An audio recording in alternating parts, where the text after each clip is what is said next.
우리 군이 SUBM 잠수함 발사 탄도미사일의 수중 발사에 성공했습니다. SLBM 수중 발사는 군사 강대국인 미국과 러시아도 실패한 경험이 있을 정도로 고난이도 기술입니다. 그럼에도 한국은 이를 성공적으로 해내며 세계 8번째 SUBM 개발국이 되었습니다. 많은 국내 네티즌들도 한국의 SLBM 개발에 환호하며 축하했는데 일각에서는 그동안 핵무기가 없는 한국이 SLBM을 만들어 쓸데없는 예산을 낭비했다는 주장을 다시 꺼내들었습니다. 하지만 지금 우리 군에게 SLBM 개발은 분명히 큰 의미를 지니고 있다고 말하고 있습니다. SLBM을 전력화한 6개 나라는 미국, 중국, 러시아, 인도, 영국, 프랑스로 모두 핵 보유국입니다. 이들 국가들은 SUBM5 핵무기용으로 만들었기에 핵무기가 없는 우리에게 SLBM5이 필요하냐는 말이 나온 것입니다. 하지만 많은 군 전문가들은 그럼에도 SLBM은 충분히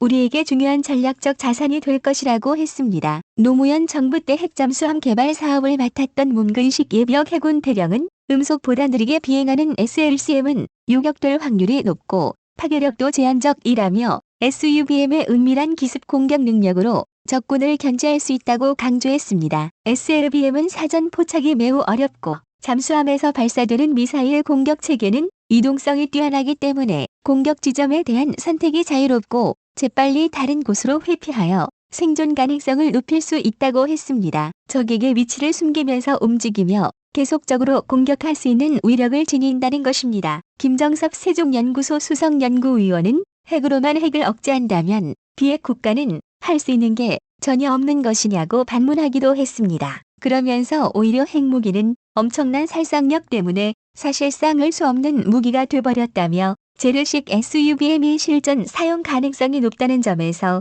억제 효과를 낼 수 있다고 말했습니다. 또한 익명을 요구한 군 고위 관계자는 핵탄두의 위력과 비교할 수 없겠지만 재래식 탄두라고 해도 정밀한 타격과 그를 뒷받침해주는 정보 자산 등을 비대칭 전력으로 삼을 수 있다고 강조했습니다. 일각에서는 한국도 언젠가 핵을 개발한다면 SLBM은 더욱 강력한 위력을 발휘하겠지만 핵이 없어도 충분히 전술적인 자산으로 활용 가치가 충분하다고 말하고 있습니다. 이번 SUBM 개발 소식에 네티즌들은 이러한 반응을 나타냈습니다. 북한은 저 SUBM 개발한다고 난리였던 것 같은데 우리는 핵만 있으면 게임 오버겠군요. 미국이 핵 개발 허용해주기만 하면 다음날 어디선가 핵탄두도 나올 듯. 이제 핵잠수함만 있으면 전 세계 어느 나라든 북한이든 중국이든 일본이든 미국이든 유럽이든 타격이 가능하네요. 핵이 있으면 핵으로. 굳이 대륙간 탄도미사일이 필요가 없겠네요. SUBM은 온전히 공격 무기라. 일본은 기술이 있어도 헌법 개정 전에는 절대 못 만드는 게 현실이겠죠. 일본 입장에서 보면 자기들 빼고 주변국 모두가 다 SLBM 보유국이네요. 중국, 러시아, 남, 북일본 반응이 궁금해지는 대목입니다.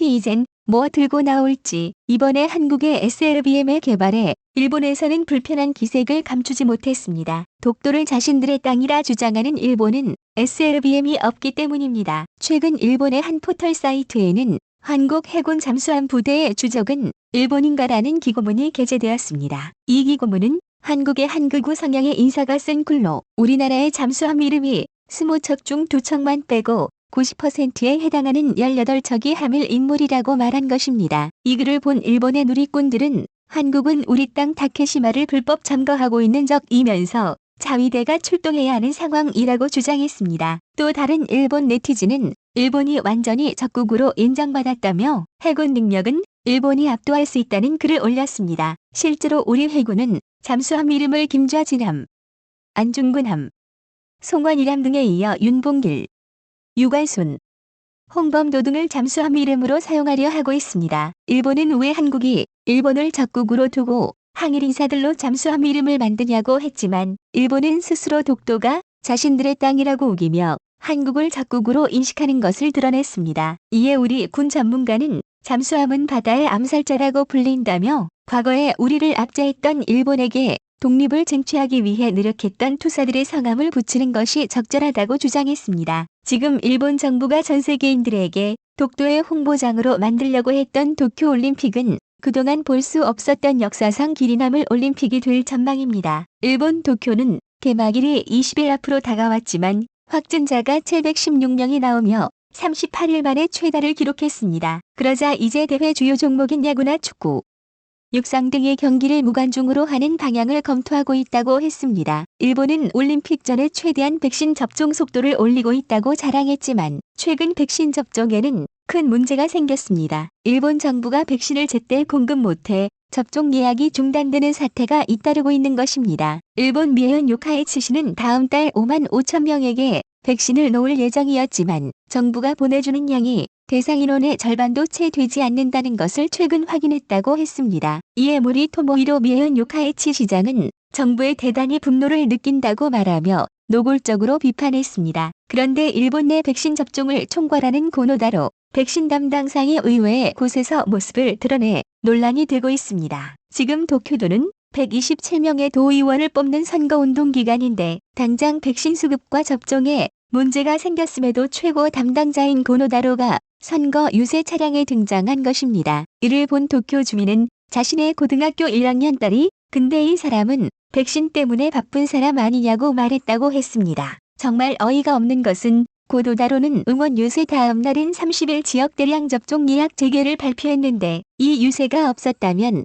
29일에 예약 접수를 재개할 수 있었다는 것입니다. 이 때문에 백신 접종이 하루를 다투는 와중에도 백신 담당상이라는 사람은 자신들의 목적인 정권 유지에만 골몰하고 있다는 비판을 받았습니다. 또한 도쿄올림픽은 가장 불공정한 대회로 일본의 이미지를 추락시킬 것이라고 전망되고 있습니다. 외국 선수들에게 격리하고 검사를 반복하고 행동에 강력한 제약을 가함으로써 일본에게 절대적으로 유리할 것으로 보았습니다. 특히 도쿄올림픽 야구에서 일본은 한국과 미국을 다른 조에 넣으며 노골적으로 자신들에게 유리하게 조편성을 해 눈살을 찌푸리게 했습니다. 일본은 지금 금메달 30개를 목표로 하지만 일본 SNS에서는 금메달 40개, 50개를 따야 하는 거 아니냐며 제대로 준비 안 된 국가와 만전의 준비를 한 일본.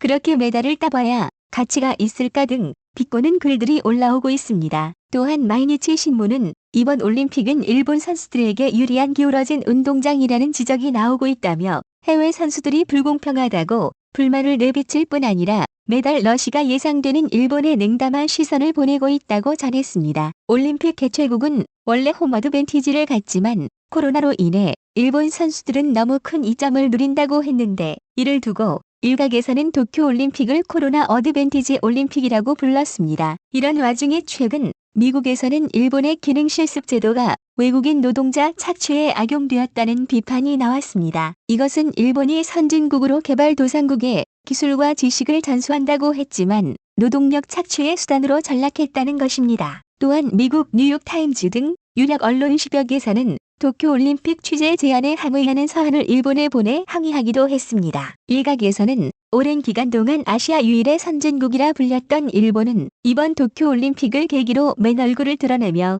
더 이상 선진국이라 여겨지지 않을 것이라고 주장했습니다. 그러면서 이제 아시아의 진정한 선진국의 역할은 한국에게 기대될 것이란 말까지 나왔습니다. 지난 2일 유엔 무역개발회의에서 한국은 개발도상국에서 선진국으로 그룹이 바뀌었습니다. 유엔 무역개발회의 설립 후 57년 역사상 개도국을 벗어나 선진국인 된 것은 한국이 유일했습니다. 한국은 너무나도 빨리 기적 같은 경제 부흥을 이뤄내었고 도움을 받는 나라에서 도움을 주는 나라가 되었습니다. 우리 정부는 이제 당당하게 선진국들과 국제 현안 해결의 핵심 역할을 할 것이라고 말했습니다.